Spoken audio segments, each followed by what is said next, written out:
Hello everyone and welcome back to TowerGate. It is Sunday, day 386, April the 1st, 2018, April Fool's Day. No, I'm not going to do any silly April Fool's stuff. I'm just going to give it to you straight. Happy Easter everyone. Hopefully you're having a good Easter Sunday. I guess if you got kids, you're probably out there doing Easter egg hunts and all those other things. So we don't really have to do that anymore. My girlfriend's got two kids, but they're both they're 15 and 18, almost 19. So no need for Easter egg hunts anymore. And we're all good. So anyway, it's been kind of a slow news day, obviously. It's Easter Sunday, not a whole lot going on. Congress is on Easter break until April 9th. And so we're kind of in a holding pattern, not much going on here.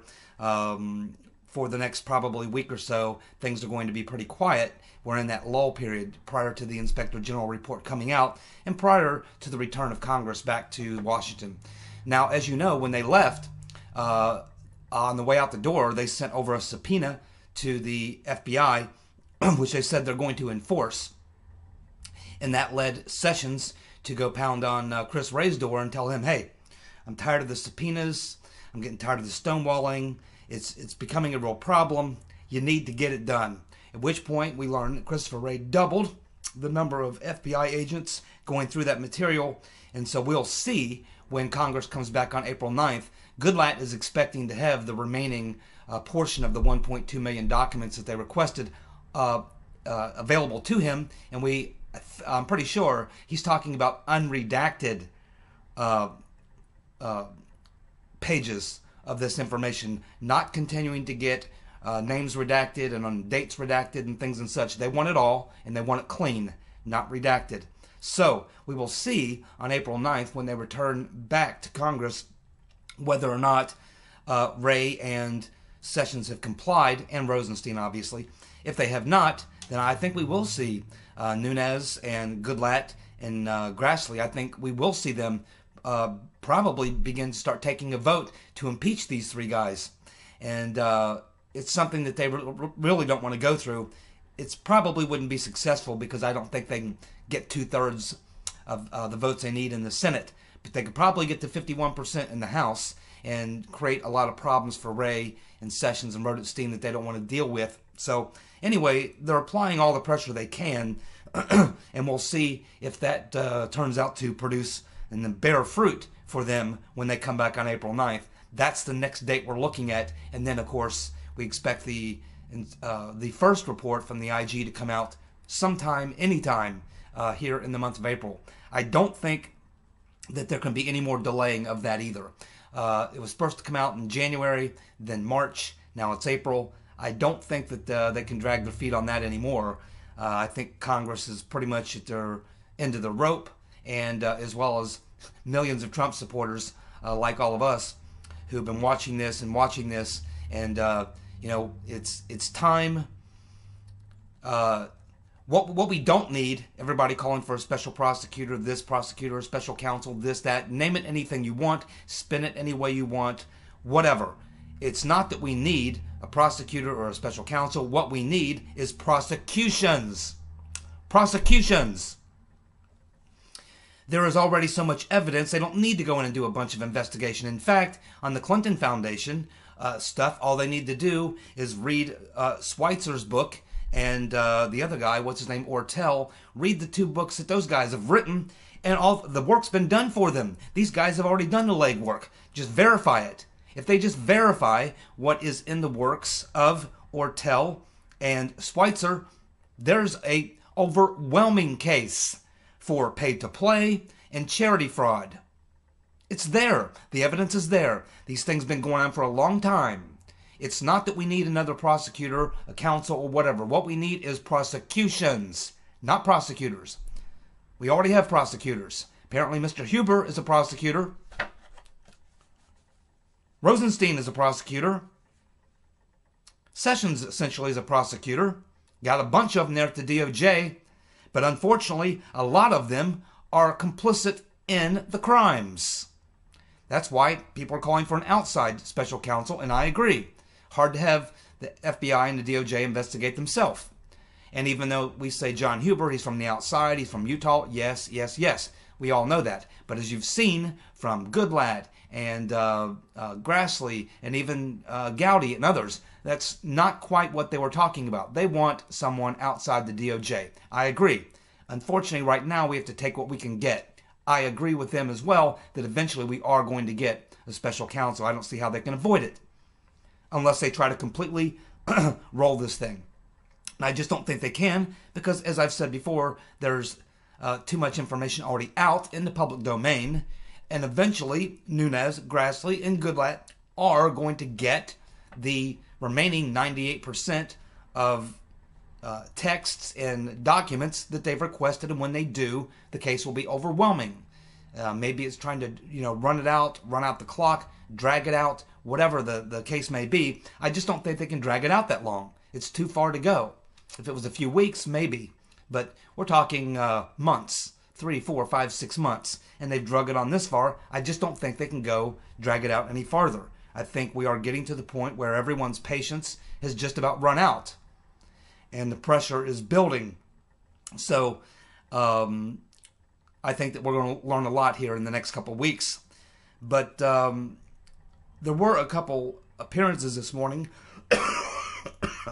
on the Sunday morning shows, even though it was Easter Sunday.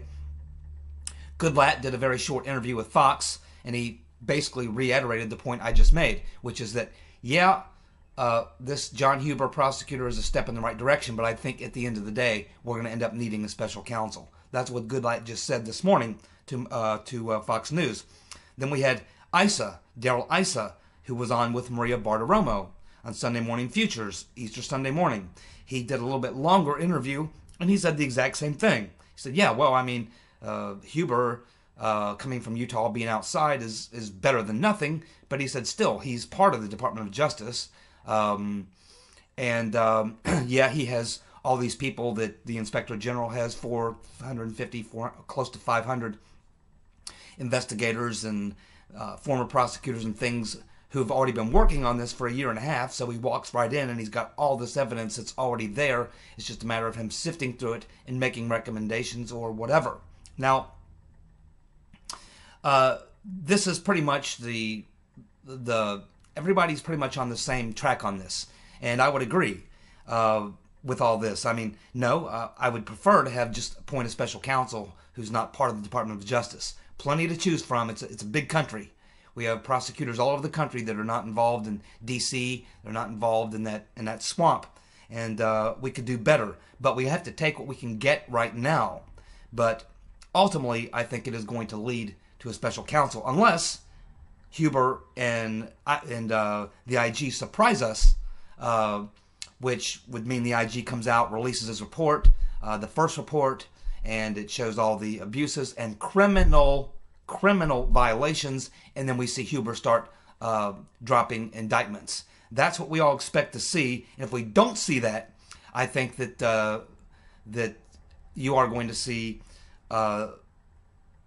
probably a huge amount of pressure being applied, and at some point the public campaign will kick in. At some point, people will start calling their congressman. They'll start calling the DC hotline, and you will start to see a lot of public pressure, and that's probably what it's going to take in the case of Sessions, is public pressure. And I think that that's part of what Goodlatte and Nunes and Grassley understand, and it's the reason why they continue to go on TV, make appearances, and talk about these things, and they continue to try to get information, to get it out there, is because they're speaking to the public. They know that just their committees alone cannot probably bring enough pressure to force Rodenstein or Sessions or whoever's running the show there, cannot alone do it. They need public pressure behind them, and that's why they're out there doing these shows. That's why they're out there trying to get the stuff, releasing it to the public, why they're releasing these memos, why they're writing these letters, making it all public. They're trying to get a bunch of public support built up to provide an even greater push for what they're trying to do. And I think that is coming.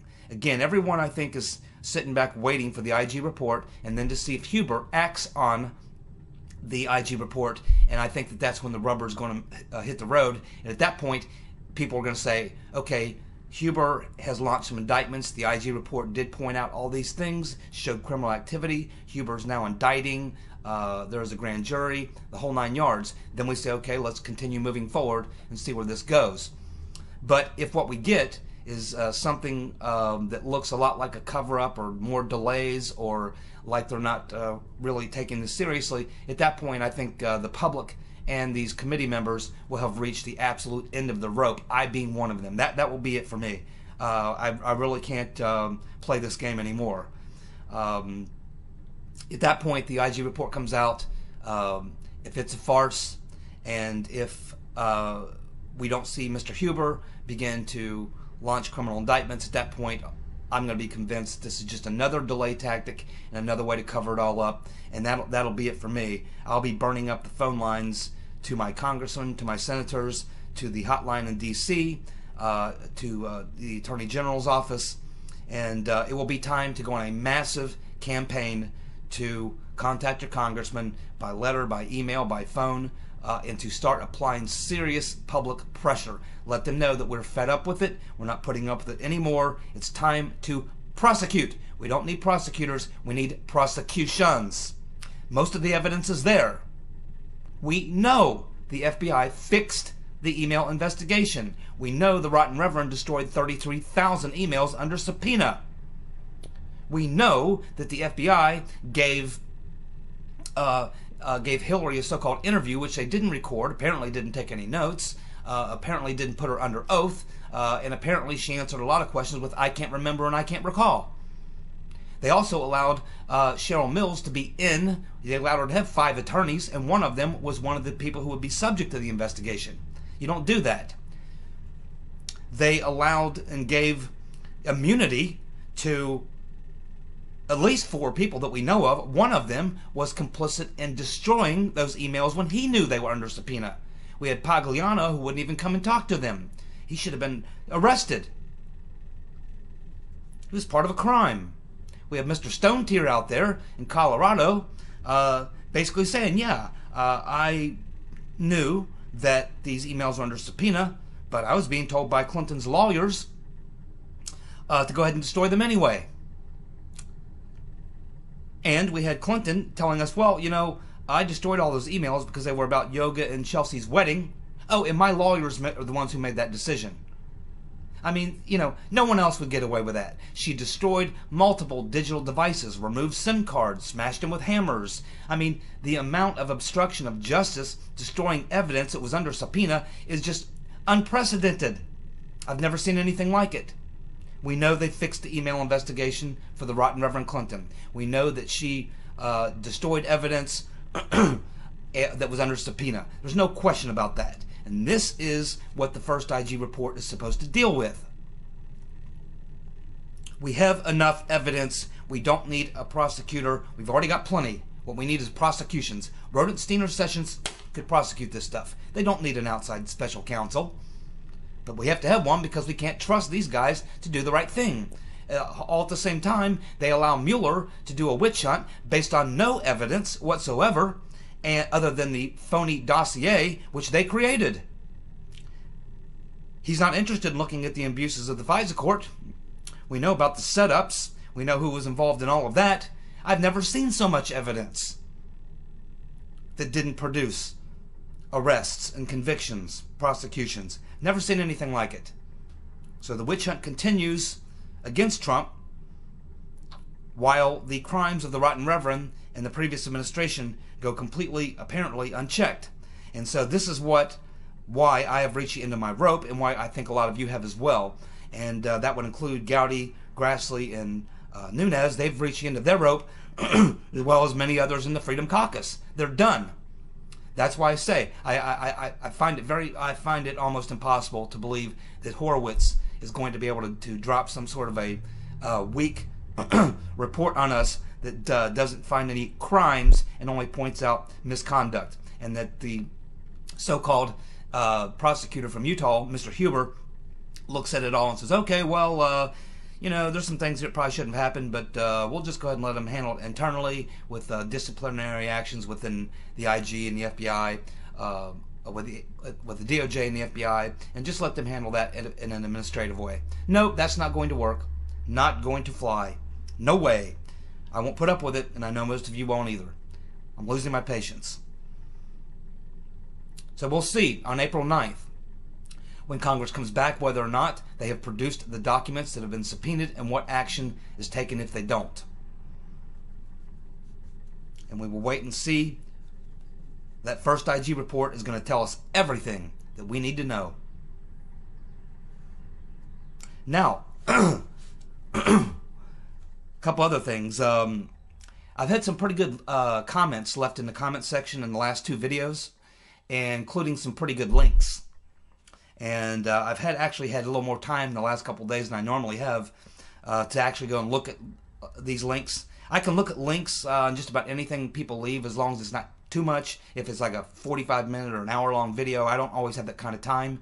You know, if it's just a few minutes, a 5-minute or something like that, 10-minute, maybe I can watch it. I don't always have time to read an hour link left by this person, a link that's an hour long, this person. And YouTube videos are harder for me to deal with than stories that are written. You know, I can read much faster than I can watch a YouTube video. You know, if you direct me to a web page where, like The Hill or Gateway Pundit or some story or something on a web page, I can go to that web page, I can read it in 5-10 minutes or something like that. If it's a 45-minute, hour-long video, it's tougher for me to do. I kind of have to work around that. So, but either way, keep leaving those links because other people like to watch them, and I do watch them when I can. Now, I have some time the last couple of days to look at a couple of these links, and so I want to talk about them for just a moment. I had a link that was left by Mary Mary, and it was a link to the Dan Bongino show. And in this particular video, Bongino is talking with a guest about Andrew McCabe and why he was allowed to stay around as long as he did.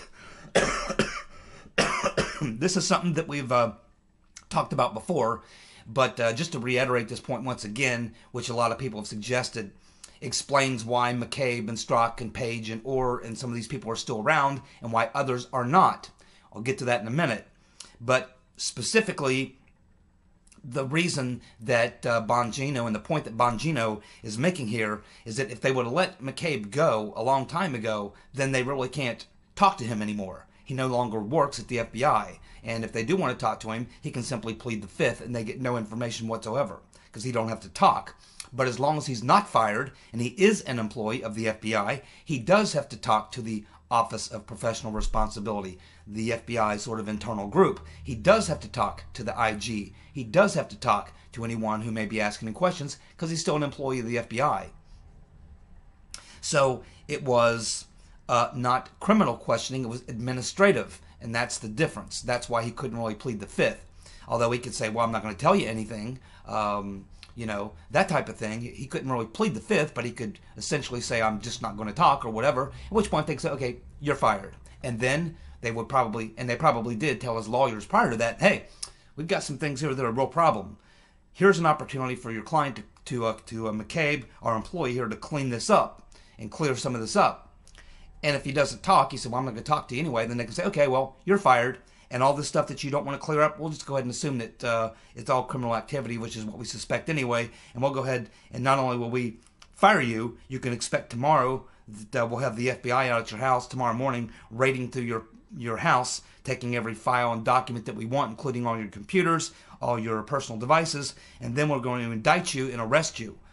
So yeah, they had. In other words, they were in a position that while leaving McCabe and Strzok and Page and all these other people there, they had that ability to apply the pressure to them because they're still employees of the FBI, which you can get them to turn, which is apparently what they did with Strzok and Page and Orr and Baker.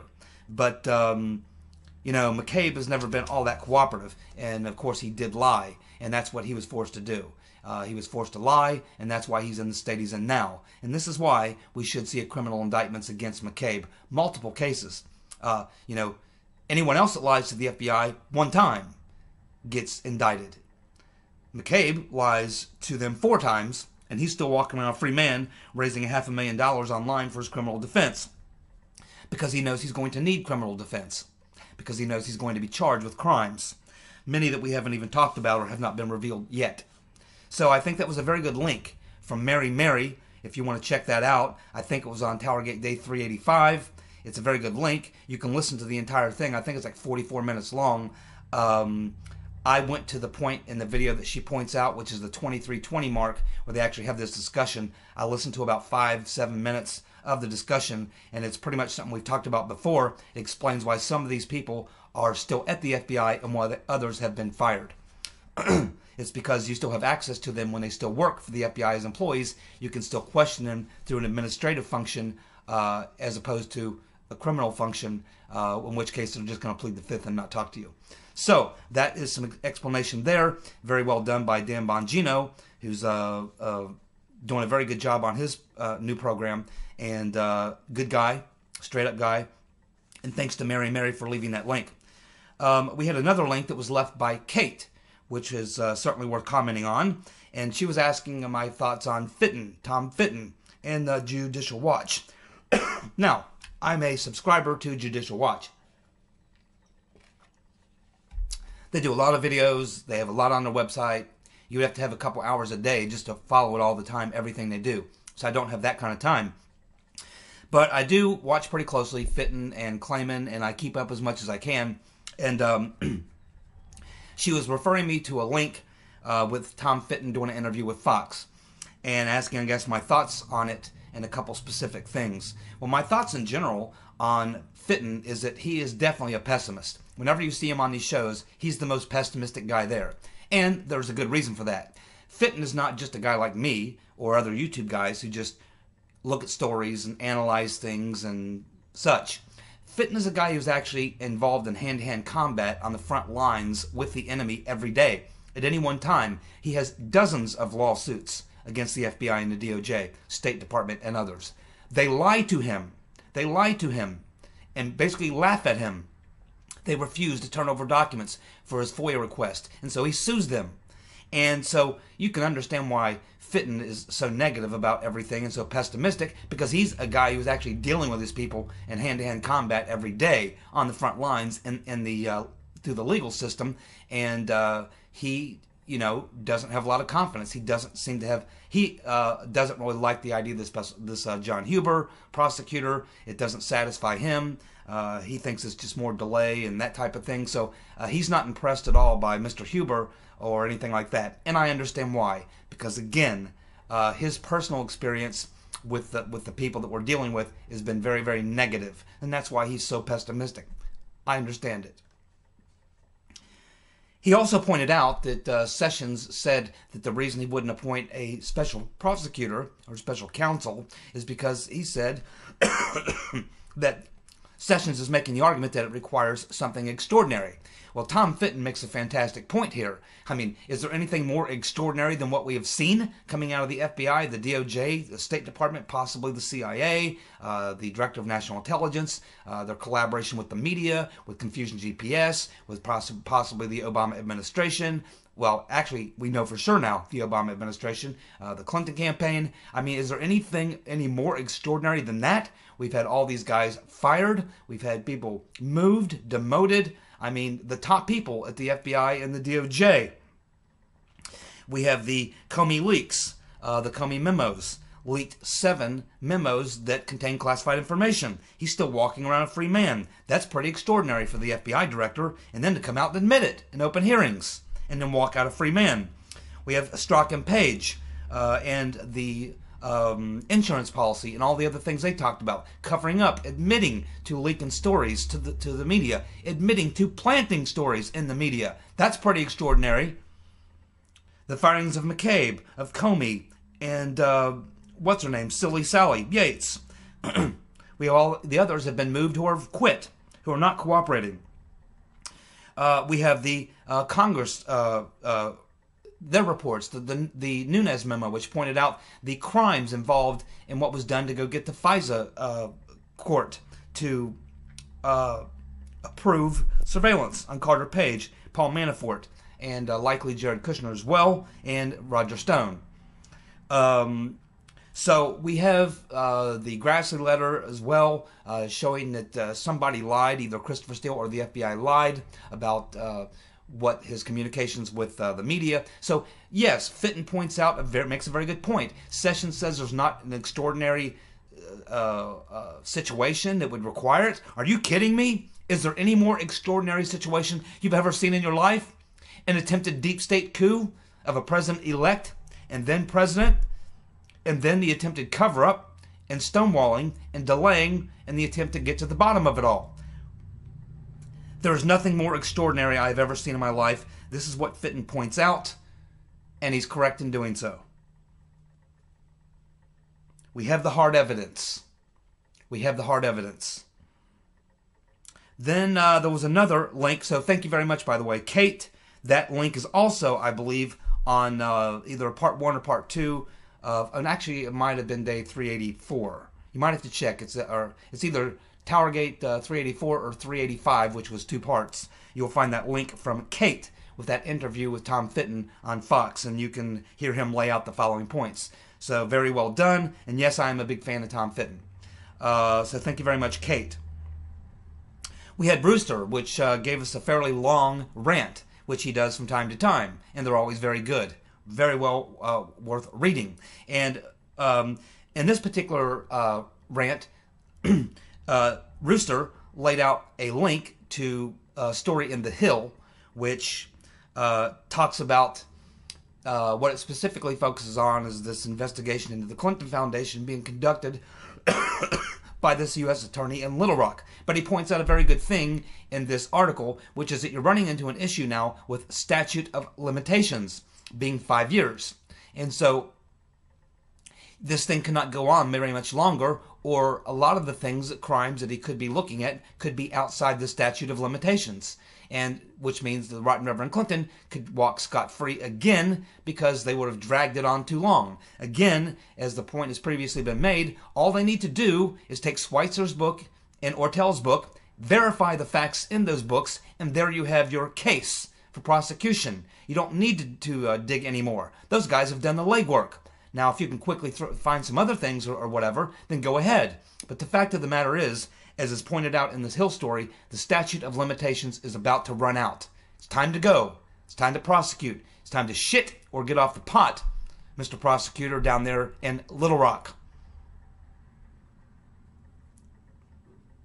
He also left a link in that rant, which is something that I'm very glad he did, because it's something that I've been seeing and hearing forever, and it's really beginning to bother me.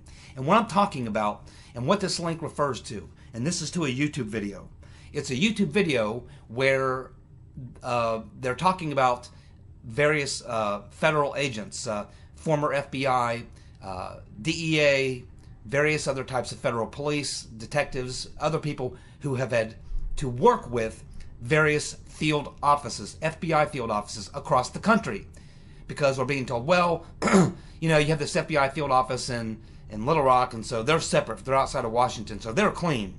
And then we have this other office investigating this, and they're clean because they're not in Washington where McCabe and Comey were. So they're all clean automatically. And of course, what this article points out is that McCabe has his tentacles in many of these other FBI field offices. He had that kind of reach. He was the #2 man in the FBI, including he has deep tentacles into the FBI field office in Las Vegas. And we know what's going on there with the Las Vegas shooting.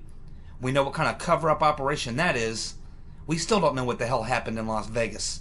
And has anybody heard anything coming out? They're still investigating? Come on, man. How long does it take to investigate something like that with the resources they have at the FBI?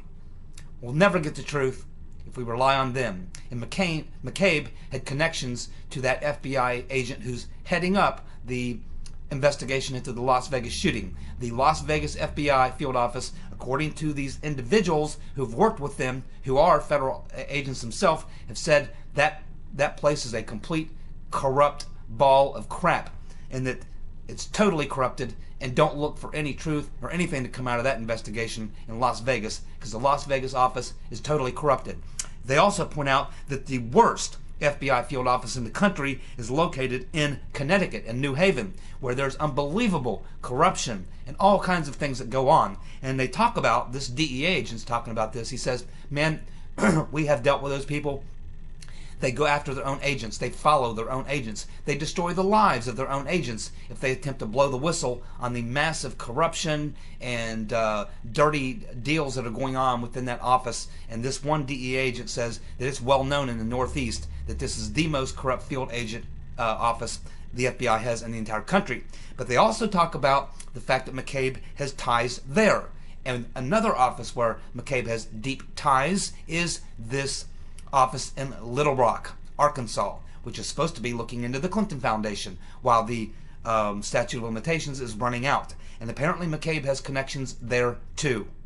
So the bottom line here, and the point, and I'm glad Rooster left this link, is because it's something I've been hearing a lot. You know, you hear Sean Hannity, and you hear Tucker Carlson, and you hear others in the conservative media. You hear it from all over the media, actually, even in some of the alternative media, where they try to pass off this narrative that, oh, well, you know, 99.9999% of FBI agents are good, solid, you know, it's only a few of these bad apples at the top in D.C. This is complete bullshit.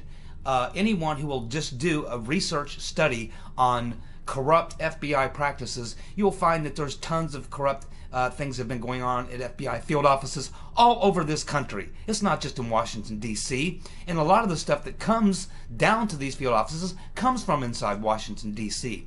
But a lot of these people are the same people that just get moved around. They're musical chairs. These heads of the FBI field offices are politicians. That's how they got to be at the top of the organization, like McCabe and Comey. You got to be crooked and corrupt to work your way up the ladder in these organizations. So this idea that 99% of cops and FBI are all clean, and it's just a tiny, tiny percent, is bullshit. You can do research it for yourself. Look how many police departments. It was what, 5-6 years ago, we had an entire police department in New Jersey. I forget how it was, 160, 170 cops taken down for all kinds of massive corruption within the police department. We see it in police departments all over the country. We see prosecutors, we see cops planting evidence, we see prosecutors withholding evidence that would clear a client. We see them just going after prosecutions even though they know they're prosecuting an innocent person. We see corruption and malfeasance all throughout the system from top to bottom, whether it's a local field FBI office or whether it's in Washington, D.C., whether it's your local police department or sheriff's office here or there. Not saying that there aren't good cops, straight up FBI agents and stuff like that. There are. My brother-in-law is a cop. I have a cousin who's a cop. And my brother-in-law who's a cop is straight up. My cousin, I'm not so sure. He could be a dirty one. I don't know. He busted one of my friends. But anyway, the bottom line is, I'm sick of this narrative that, yes, it's just a couple tiny, tiny people at the top in Washington, D.C. Bullshit. And as far as just a couple people, no, there were dozens and dozens and dozens of FBI and DOJ employees working under McCabe and Yates and Comey that are still there, that are a part of Mueller's investigation, that are still in the DOJ and the FBI, that are probably even some a part of the IG. So, you know, no, there's a whole bunch, dozens and dozens and dozens within the DC system that are corrupt as hell, not to mention all around the country, field offices, corrupt cops, DEA agents, corrupt CIA people, corrupt FBI people, all over the country. I don't know what the numbers are. I can't sit there and say it's 20%, it's 40%, it's 60%, but I'll guarantee you one damn thing, it's a hell of a lot higher than 0.00001% and that everybody else is clean. No, there's a lot of corruption, a lot of massive corruption going on all over this country, been going on for a very, very long time. Let's not forget, it was the FBI under Hoover who did the cover-up of the Kennedy assassination. It was the FBI involved back in the blowing up of the federal building in wherever that was, where Timothy McVeigh was called in and Mr. Nichols called in as the bombers. But we know there was some very dirty stuff going on there. Let's not even go into 9/11 and the cover-up that was involved in all of that. No, there's a lot of dirt. There's a lot of corruption. There's a lot of crap going on. It's been going on for a very long time. Don't insult my intelligence by trying to tell me it's just a few people in D.C. with McCabe and Comey. Bullshit. Don't play us for fools. We're not fools. Thank you so much for tuning in. I'll be back on Monday with another TowerGate video. You guys have a good night. Goodbye.